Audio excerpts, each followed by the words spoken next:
Hi friends, எல்லோரும் எப்படி இருக்கீங்க? நான் ரொம்ப நல்லா இருக்கேன். இன்றைக்கி ஃப்ரைடே எடுத்த ரொட்டீன் விலாகை பற்றி தான் பார்க்க போகிறோம். காலையில் வெண்பொங்கல் வச்சு சாம்பார் வச்சு சட்னி வச்சுருந்தேன், அதான் பிரேக்ஃபாஸ்ட்டு கொடுத்துருந்தேன். லஞ்சுக்கு முள்ளங்கி போட்ட சாம்பார், பீன்ஸ் பொரியல் பண்ணி கொடுத்து விட்ருந்தேன். ஸ்நாக்ஸ்க்கு அப்படியே ஆப்பிளும் வச்சு பேக் பண்ணி அனுப்பி விட்டுட்டேன். காலையிலேருந்தே கொஞ்சம் ஹெட்டேக்காகவே இருந்துச்சு. கிளைமேட் சேஞ்ச் ஆகிட்டே இருக்கனால கொஞ்சம் உடம்புக்கு முடியல. அந்த வேலையெல்லாம் முடிச்சுட்டு கொஞ்ச நேரம் ரெஸ்ட் எடுக்கலான்னு போய் படுத்துருந்தேன். ஃப்ரைடே அதுவுமா சரி ஏன் படுக்கணும், டேப்லெட் போட்டு வேலையை பார்ப்போம் அப்படின்னு சொல்லிட்டு டேப்லெட் போட்டு சூடாக ஒரு கப் டீ போட்டு குடிச்சிட்டு தான் வேலையும் பார்த்துக்கிட்டு இருந்தேன். கொஞ்சம் கொஞ்சமாக ஸ்டார்ட் பண்ணேன். கிச்சன் ஃபுல்லாக க்ளீன் பண்ணிவிட்டு கவுண்டர் டாப் எல்லாத்தையும் க்ளீன் பண்ணி விட்டதுக்கப்புறம் கிச்சன் கொஞ்சம் நீட் ஆகிடுச்சு. அப்படியே கையோடு போய் ஹாலெல்லாம் கூட்டி அள்ளிட்டு அதையும் எல்லாத்தையும் க்ளீன் பண்ணி விட்டுட்டு ஸ்கூலுக்கு கிளம்பிட்டேன்.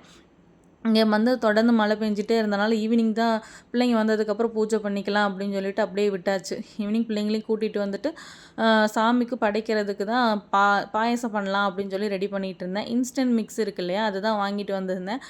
பிள்ளைங்களுக்கு ஹஸ்பண்டுக்கு அது ரொம்ப பிடிக்கும். அது கொஞ்சம் க்ரீமி டைப்பில் வரும் அந்த இது செய்யும்போது.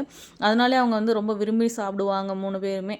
அடிக்கடி செய்ய மாட்டோம். எப்போயாவது டைம் இருக்கப்போ இல்லைனா விரும்பி ஏதாவது சாப்பிட்ணும், ஸ்வீட் சாப்பிட்ணுன்னு கேட்டால் இந்த மாதிரி ஏதாவது செஞ்சு கொடுப்பேன். ஆச்சி பிராண்ட்லேருந்து தான் அந்த இன்ஸ்டன்ட் மிக்ஸ் பாக்கெட் வந்து வாங்கிட்டு வந்திருந்தேன்.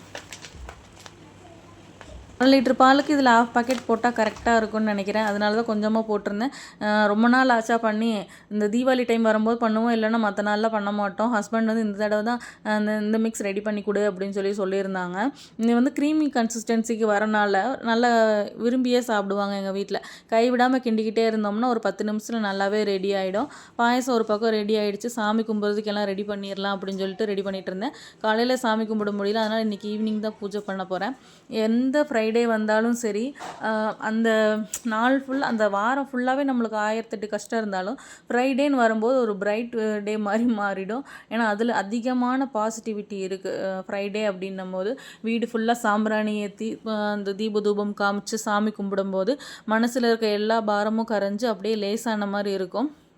எல்லா ஹவுஸ் ஒய்ஃபும் 1008 டென்ஷன் கடுப்பில் இருப்பாங்க. ஆனால் வெள்ளிக்கிழமை அந்த வாசல் தெளித்து கோலம் போட்டு வீடு ஃபுல்லாக க்ளீன் பண்ணி விட்டுட்டு விளக்கு ஏற்றி சாமி கும்பிடும்போது இருக்கிற அந்த எனர்ஜி எங்கேயுமே கிடைக்காது.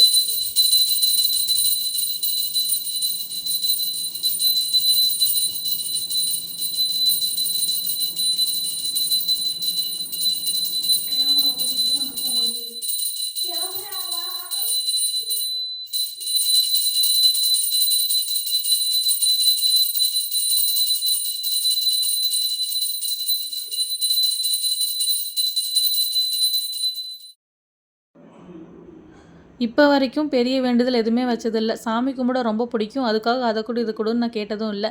இப்போ நான் கேட்க போகிறது எல்லாமே என் தங்கச்சி என் நாத்தனா கன்சீவாக இருக்காங்க. 2 பேருமே குழந்தைங்களை நல்லபடியாக பெற்றெடுக்கணும். அதுதான் மிகப்பெரிய வேண்டுதல்.